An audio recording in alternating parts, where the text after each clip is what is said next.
पितृपक्ष हमारे धर्म में एक अत्यंत पावन और श्रद्धा से परिपूर्ण समय माना जाता है, जिसमें हम अपने पूर्वजों को स्मरण करते हुए उनका तर्पण, पिंडदान और श्राद्ध करते हैं।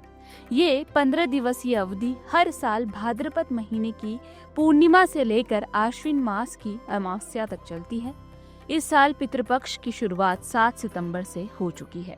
आश्विन महीने की अमावस्या यानी कि सर्वपितृ अमावस्या को बेहद ही पुण्यदायी माना जाता है, क्योंकि इस दिन जिन लोगों को अपने पूर्वजों की पुण्यतिथि नहीं पता होती, वो सभी इस दिन अपने पितरों का तर्पण और श्राद्ध कर सकते हैं। इस दौरान विशेष रूप से सर्वपितृ अमावस्या पितृपक्ष का अंतिम दिन भी होता है, जो कि अत्यंत महत्वपूर्ण मानी जाती है।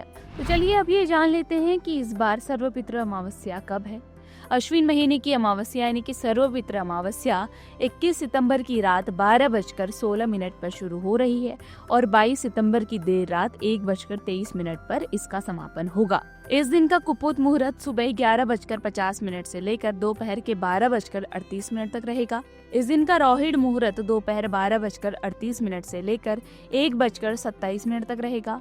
इस दिन का अपराह्न काल दोपहर 1:27 से लेकर दोपहर के ही 3:53 तक रहेगा। इन शुभ समयों में अगर आप अपने पूर्वजों को श्राद्ध और तर्पण करते हैं तो माना जाता है कि उन्हें शांति मिलती है और आप उनकी कृपा और आशीर्वाद प्राप्त कर सकते हैं।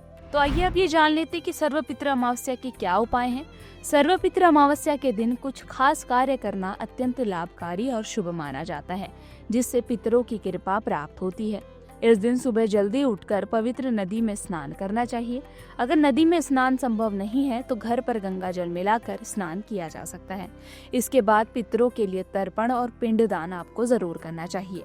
सर्वपितृ अमावस्या के दिन गाय, कुत्ते, कौवे, देवता और चींटी के लिए भोजन निकालना भी बेहद पुण्यकारी माना गया है। साथ ही ब्राह्मणों को भोजन कराना और उनकी क्षमता अनुसार दान दक्षिणा देना चाहिए। इस प्रकार के कर्म करने से पितरों की कृपा मिलती है और जीवन में सुख समृद्धि आती है। इसके अलावा पीपल के पेड़ की पूजा भी विशेष महत्व रखती है, क्योंकि इसे पितरों का निवास माना जाता है। इस दिन पीपल के पेड़ की 7 बार परिक्रमा करनी चाहिए और पेड़ के नीचे सरसों के तेल का दीपक जलाना चाहिए। आप मंदिर के बाहर भी पीपल का पौधा लगा सकते हैं। ऐसा करने से शुभ फल प्राप्त होता है और पितृदोष कम होता है।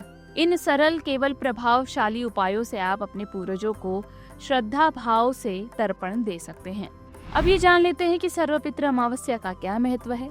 सर्वपितृ अमावस्या को महालया अमावस्या भी कहा जाता है। इसे सर्वपितृ अमावस्या या विसर्जनीय अमावस्या के नाम से भी जाना जाता है, क्योंकि इस दिन उन सभी पितरों का तर्पण किया जाता है जिनकी मृत्यु तिथि ज्ञात नहीं होती या जिनके श्राद्ध विशेष रूप से तिथि पर नहीं हो सके। इस दिन लोग विधि पूर्वक अपने पूर्वजों का तर्पण, पिंडदान और श्राद्ध करते हैं, ताकि उनकी आत्मा को शांति मिले और वो प्रसन्न होकर आशीर्वाद दें।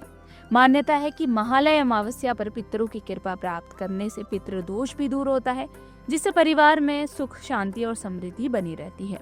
जो लोग नियमित रूप से श्राद्ध नहीं कर पाते, वो विशेष रूप से इस दिन अपने सभी पितरों को स्मरण कर तर्पण दे सकते हैं। ये दिन पूर्वजों के प्रति श्रद्धा और कृतज्ञता प्रकट करने का भी प्रतीक माना जाता है।